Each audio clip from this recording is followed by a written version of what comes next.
السلام علیکم ورحمۃ اللہ وبرکاتہ۔ لک الحمد یا اللہ، الصلاۃ والسلام علیک یا رسول اللہ صلی اللہ علیہ وسلم۔ اعوذ باللہ من الشیطان الرجیم، بسم اللہ الرحمن الرحیم۔ ولو انہم اذ ظلموا انفسهم جاءوک فاستغفروا اللہ واستغفر لهم الرسول لوجدوا اللہ توابا رحیما۔ آمنت باللہ صدق اللہ مولانا العظیم۔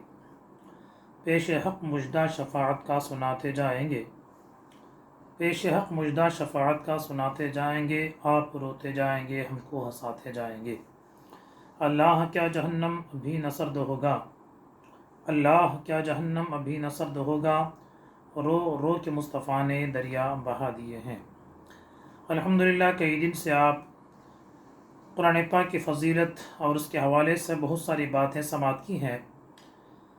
اب بھی دل یہی چاہتا ہے کہ قرآن پاک کے حوالے سے مزید گفتگو کریں، لیکن وقت اجازت نہیں دیتا، اس لیے آج میں رمضان المبارک کے دوسرے عشرے کی بھی 5ویں رات چل رہی ہے، اس لیے توبہ کے حوالے سے چند باتیں میں آپ لوگوں کو گوش گزار کروں گا۔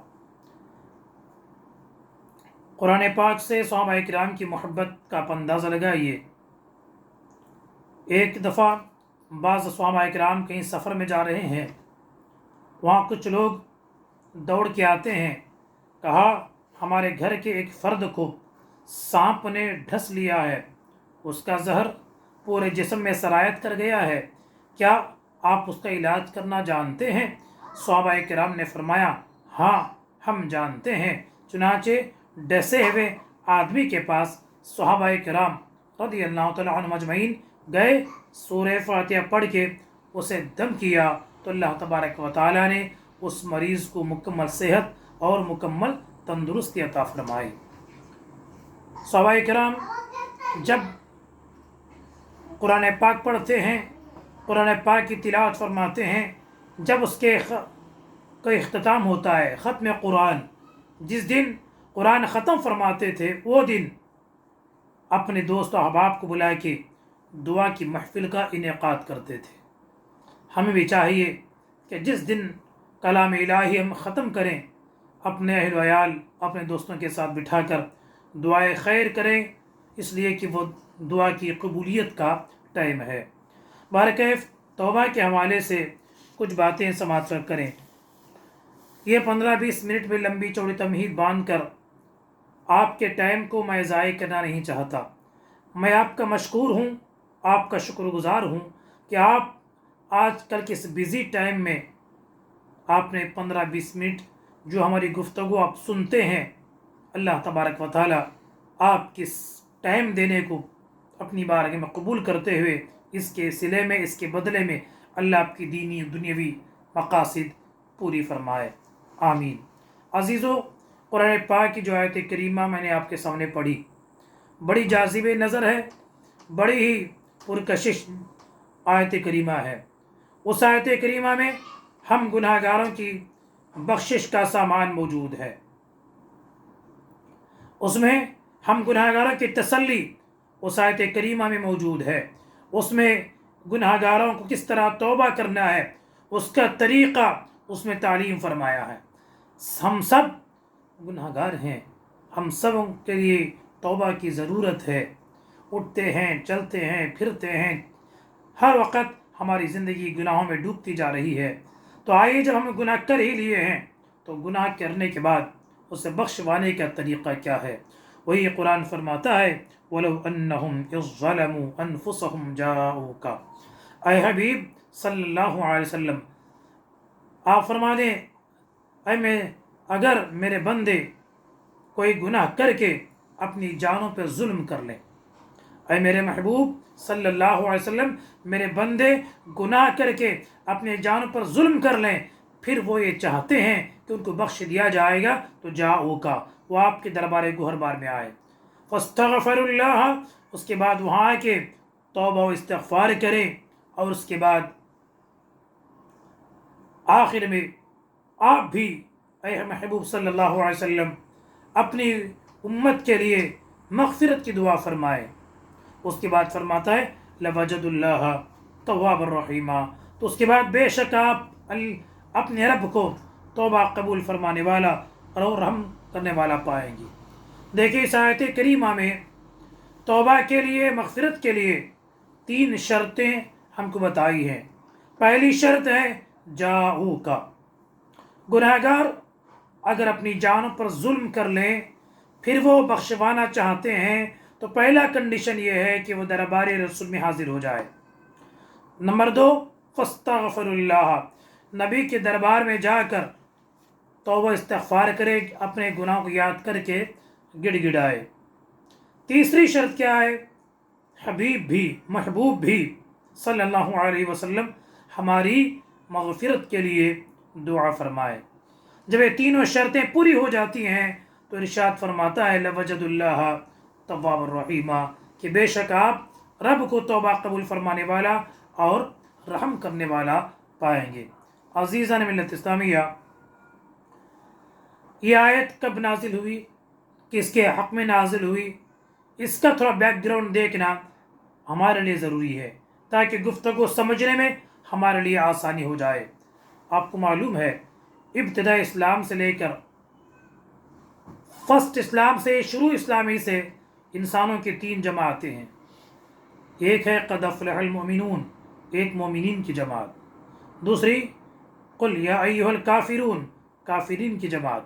تیسری اذا جاءک المنافقون، منافقین کی جماعت. تو اسی تیسری جماعت یعنی منافقین کا ایک فرد جس کا نام بشر تھا، اس کا اور ایک یہودی کا جھگڑا ہو جاتا ہے. یہودی کہتا ہے کہ ہم دونوں جھگڑا کر لیے ہیں، چلیے بخشوانے کے لیے، فیصلہ کرانے کے لیے ہم آپ کے پیغمبر صلی اللہ علیہ وسلم کے پاس جائیں گے. بشر کہتا ہے نہیں، ہم فیصلہ کرانے محمد الرسول اللہ صلی اللہ علیہ وسلم کے پاس نہیں جائیں گے، بلکہ یہودیوں کا جو سب سے بڑا عالم ہے کعب بن اشرف جو ہے اس کے پاس جا کے فیصلہ کرائیں گے. کیوں؟ کیونکہ بشر منافق کو یہ یقین تھا کہ اس معاملے میں غلطی پر ہوں. یہ مقدمہ، یہ کیس اگر نبی کے بارگاہ میں گیا تو وہاں منہ دیکھ کر فیصلہ نہیں ہوتا ہے، دودھ کا دودھ ہوگا، پانی کا پانی ہوگا، میری بدنامی ہوگی. اور کعب بن اشرف یہودی ہے، میں رشوت دے دوں گا، لنچا دے دوں گا، کچھ پیسہ گفٹ دے کر، تحفہ دے کے اپنے حق میں فیصلہ کرا لوں گا. چنانچہ بشر کہتا ہے کہ ہم کعب بن اشرف کے پاس فیصلہ کرائیں گے، لیکن یہودی کہتا ہے نہیں، فیصلہ محمد رسول اللہ فرمائیں گے، فیصلہ تاجدار عرب و عجم ہی فرمائیں گے. اس لیے میں فیصلہ آپ کے پیغمبری سے کرانا چاہتا ہوں. چنانچہ یہ دونوں سرکار کی بارگاہ میں پہنچے، اپنی بات رکھی، اپنی کیس کو سامنے رکھا. دونوں کی باتیں سننے کے بعد تاجدار مدینہ صلی اللہ علیہ وسلم نے غور کیا، دیکھا کہ اس معاملے میں یہودی حق پر ہے، تو اس کے حق میں فیصلہ کیا، ڈگری دے دی کہ تو حق پر ہے. جب یہ فیصلہ ہو گیا، یہودی فیصلے کو قبول کر لیتا ہے. منافق جو نام کا مسلمان تھا وہ کہتا ہے کہ نہیں، میں اس فیصلے سے راضی نہیں ہوں، اس کا فیصلہ ہم جا کے عمر فاروق سے کرائیں گے. یہودی کہتا ہے کہ جس طرح محمد رسول اللہ صلی اللہ علیہ وسلم عدل میں، انصاف میں بے مثل و بے مثال ہیں، اسی طرح ان کا کلمہ پڑھنے والے، ان کے جان نثار صحابہ بھی ان کے نقش قدم پر چلتے ہوئے کسی کا ناحق فیصلہ نہیں کریں گے. عدل فاروقی پر بھی اس کو یقین تھا. چنانچہ یہ دونوں عمر فاروق کے پاس گئے، اپنی بات رکھی، فیصلہ سنایا. یہودی کہتا ہے اے فاروق اعظم، اس کا فیصلہ مدینہ منورہ کے سرکار محمد الرسول اللہ صلی اللہ علیہ وسلم کر چکے ہیں. عمر فاروق نے پوچھا میاں بشر، کیا یہ بات صحیح ہے کہ اس کا فیصلہ دربار مصطفی میں ہو چکا ہے؟ کہا ہاں، اس کا فیصلہ سرکار کے دربار میں ہو گیا ہے، پھر تم نے کیوں قبول نہیں کیا؟ ادھر جھانکنے لگا. عمر فاروق فرماتے ٹھیک ہے، میں ابھی فیصلہ کرتا ہوں، دونوں بیٹھو، میں ابھی فیصلہ کرتا ہوں. چنانچہ عمر فاروق رضی اللہ تعالی عنہ اپنے گھر کے اندر گئے، ایک ننگی تلوار لائی، بشر منافق کی گردن پر اتنی زور سے مارا، اس کا سر ایک طرف اور اس کا دھڑ دوسری طرف جا کے گرا، اس کے 2 ٹکڑے ہو گئے۔ اس کے بعد حضرت عمر اس یہودی سے کہتے ہیں تم جاؤ، جو منافق سرکار کے فیصلے کو نہیں مانتا ہے، اس کا فیصلہ کرنے والا تلوار سے بڑی کوئی چیز نہیں ہے۔ میں نے ایسا فیصلہ کیا ہے کہ پھر کسی کے پاس جا کے اپیل کرنے کی ضرورت نہیں ہے۔ چنانچہ وہ مسلمان کا جو نام کا تھا وہ مر گیا۔ اب مدینے میں کیا ہے، ایک کوہرام مچ گیا، ایک بہت بڑا ہنگامہ کھڑا ہو گیا کہ عمر فاروق نے ایک کلمہ گو کو قتل کر دیا ہے۔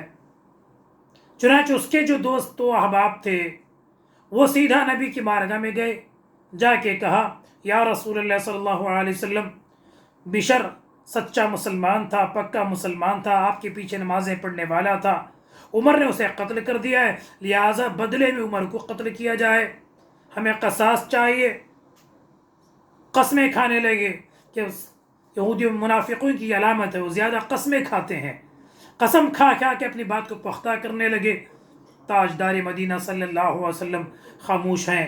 اتنے میں طائر سدرہ ملک الامین سیدنا جبریل علیہ الصلاۃ والتسلیم سرکار دو جہاں صلی اللہ علیہ وسلم کے دربار میں یہ پیغام لے کے آتے ہیں، یا رسول اللہ صلی اللہ علیہ وسلم۔ یہ سب آیتیں انشاءاللہ آپ مفسر علماء کرام سے رابطہ کریں گے تو انشاءاللہ اس کی لمبے واقعات ہیں، یہ 10-12 منٹ میں آپ تک یہ باتیں پہنچائی نہیں جاتی ہیں۔ قرآن کی 2-4 آیتیں نازل ہوتی ہیں جس کا مفہوم یہ ہے، جن کا مطلب یہ ہے، اے حبیب صلی اللہ علیہ وسلم، عمر نے جسے قتل کیا ہے وہ مسلمان نہیں تھا، وہ منافق تھا۔ جو لوگ آپ کے فیصلے کو نہیں مانتے ہیں وہ مسلمان نہیں ہیں۔ عمر نے جو کچھ کیا ہے انہوں نے صحیح کیا ہے۔ تو دیکھیے عمر فاروق نے ایک کلمہ گو کو قتل کر دیا۔ اس کے بعد آخری آیت کا ٹکڑا ہے وَلَوْ أَنَّهُمْ إِذْ ظَلَمُوا أَنفُسَهُمْ جَاءُوكَ، اے محبوب صلی اللہ علیہ وسلم، اگر آپ کے امتی اپنی جانوں پر ظلم کر کے پھر بخشوانا چاہیں تو ان کو آپ کے دربار میں آنا ہوگا۔ یہی وجہ ہے میرے دوستو، صحابہ کرام کے مقدس زمانے میں جب بھی کوئی چھوٹی موٹی غلطیوں سے ہو جاتی تو فوراً وہ دربار مصطفیٰ میں حاضر ہو کر اپنے گناہ کے اقرار کرتے اور سرکار سے دعائے مغفرت کرایا کرتے تھے۔ اس لیے آپ کو اللہ تعالیٰ مسجد نبوی کی زیارت کرائے۔ مسجد نبوی جسے ریاض الجنہ کہا جاتا ہے، جنت کی کیاری کہا جاتا ہے، وہاں جو پلرز ہیں، وہاں بہت سارے پلروں پر کچھ کلمے لکھے ہوئے ہیں، اسطونۃ الوفود، یہ سرکار صلی اللہ علیہ وسلم خطبہ دینے کا ستون ہے۔ بعض ستون آنے والے قافلوں سے ملنے جہاں کھڑ کے ملاقات کرتے تھے وہاں ایک ستون ہے۔ اسی طرح ایک ستون، ایک پلر ہے، اس کے اوپر لکھا ہوا ہے اسطونۃ التوبہ، توبہ کرنے کا پلر، توبہ کرنے کا پلر۔ مطلب کیا ہے، یہاں ایک صحابی کی توبہ قبول ہوئی تھی، وہ جگہ، اس کا بہت لمبے واقعات ہیں۔ آج چونکہ ٹائم زیادہ ہو رہا ہے، انشاءاللہ العزیز میں کل آپ لوگوں کے سامنے یہ واقعہ سنانے کی کوشش کروں گا کہ گناہگاروں کی سب سے پہلی شرط ہے محمد رسول اللہ صلی اللہ علیہ وسلم واسطہ، ان کے دربار میں حاضری۔ ابو لبابہ رضی اللہ تعالیٰ عنہ سرکار کے بڑے قریبی صحابی ہیں۔ اللہ کے رسول صلی اللہ علیہ وسلم، تاجدار مدینہ صلی اللہ علیہ وسلم ایک یہودی قافلے کا، یہودی قلعے کا محاصرہ کر لیتے ہیں، یہودی قلعے کا محاصرہ کر لیتے ہیں۔ وہاں یہودیوں کو حضرت ڈسٹرب کرنے بچہ اللہ اکبر کتنے بار اندر بات جاتا، اس لیے اللہ رب محمد صلی اللہ علیہ وسلم نحن عباد محمد صلی اللہ علیہ وسلم صلاۃ و سلام علیک یا رسول اللہ صلی اللہ علیہ وسلم۔ معذرت، آپ شوق سے سن رہے ہیں، توجہ ادھر ادھر ہونے کی وجہ سے کبھی کبھی ایسا ہوتا ہے۔ مسجد نبوی کے ستون کے حوالے سے میں گفتگو کر رہا تھا۔ اللہ کے رسول صلی اللہ علیہ وسلم مدینہ منورہ میں اسلام کے بدترین دشمن قبیلے بنو قریظہ کا محاصرہ کر لیا۔ وہاں اس قلعے کے اندر بہت سارے یہودی تھے۔ ان کو معلوم ہو گیا کہ پریشان ہو گئے، تو مجبور ہو کر انہوں نے سرکار کی بارگاہ میں وفد بھیجا، یہ خبر بھیجی کہ یا رسول اللہ صلی اللہ علیہ وسلم، ہم آپ سے فیصلہ کرانا چاہتے ہیں۔ ہمارا ایک فرد ابو لبابہ آپ کے پاس ہے، آپ ہمارے پاس ابو لبابہ کو بھیجیں تاکہ ہم ان کے پاس ڈسکس کریں گے، چرچے کریں گے، ایک میٹنگ کر کے فیصلہ کرتے ہیں۔ ابو لبابہ چونکہ سرکار کے قریبی صحابی تھے، سرکار صلی اللہ علیہ وسلم نے ان کو اپنا قریبی سمجھ کر راز کی ایک بات بتائی تھی کہ یہودی چونکہ ہم کو بہت ستا چکے ہیں، تکلیف دے چکے ہیں، ہمارے بہت سارے صحابہ کرام کو انہوں نے قتل کیا ہے، لہٰذا یہودیوں کی جو سزا ہے وہ موت ہے، ان کو مارنا ان کی سزا ہے۔ ابو لبابہ رضی اللہ تعالیٰ عنہ کو یہ راز کی بات بتا چکے تھے۔ اب ابو لبابہ یہودیوں کے پاس گئے، جا کے کہتے ہیں، یہودیوں نے ان کو گھیر لیا، اے ابو لبابہ، ہمارے بارے میں نبی کا کیا فیصلہ ہے؟ سرکار کے ایک راز کی بات، ایک سیکریٹ انہوں نے وہاں لیک کیا، چھوڑ دیے، تاکہ تمہارے بارے میں تاجدار مدینہ صلی اللہ علیہ وسلم نے ایک فیصلہ فرمایا ہے، وہ قتل کا ہے۔ اتنا کہنا تھا۔ ابو لبابہ کہتے ہیں، جیسے ہی میں نے سرکار کے اس فیصلے کو، ان کی راز کی بات کو میں نے فاش کیا، اندر سے میری ایمان نے مجھے جھنجھوڑا۔ اے ابو لبابہ، تم نے غلطی کی ہے، بیوی بچوں کی محبت میں آ کر، خاندان والوں کی محبت میں آ کر تم نے سرکار کے راز کو فاش کیا ہے، اچھا نہیں کیا ہے۔ فوراً وہاں سے دوڑ کے سرکار کی بارگاہ میں آتے ہیں۔ وہ دوڑ کے آنے سے پہلے حضرت جبریل علیہ السلام اللہ کا قانون لے کر سرکار کی بارگاہ میں پہنچ جاتے ہیں۔ یا ایھا الذین آمنوا لا تخنوا اللہ، اے ایمان والو، اللہ اور اس کے رسول کی امانتوں میں خیانت نہ کرو، اللہ اور اس کے رسول کی باتوں میں تم خیانت نہ کرو۔ چنانچہ حضرت ابو لبابہ رضی اللہ تعالیٰ عنہ آ کے مسجد نبوی کے ایک ستون سے اپنے آپ کو باندھ دیتے ہیں۔ کہا، جب تک مجھے تاجدار مدینہ نہ کھولیں گے، مجھے کوئی نہ کھولنا۔ کھانا چھوڑ دیے، پانی چھوڑ دیے، پورے 8 دن تک زار و قطار روتے ہیں۔ جب نماز کا ٹائم ہوتا ہے، ان کی بیوی صاحبہ کھول دیتی ہیں، پھر آ کے باندھ دیتی ہیں۔ 8 دن کافی کمزور ہو چکے تھے۔ اس کے بعد کیا ہوا، انشاءاللہ کل سماعت فرمائیں۔ اللہ عز و جل ہم سب کو تاجدار مدینہ صلی اللہ علیہ وسلم سے محبت کرنے اور آپ کی تعلیمات پر عمل کرنے کی توفیق عطا فرمائے۔ آمین۔ السلام علیکم ورحمۃ اللہ وبرکاتہ۔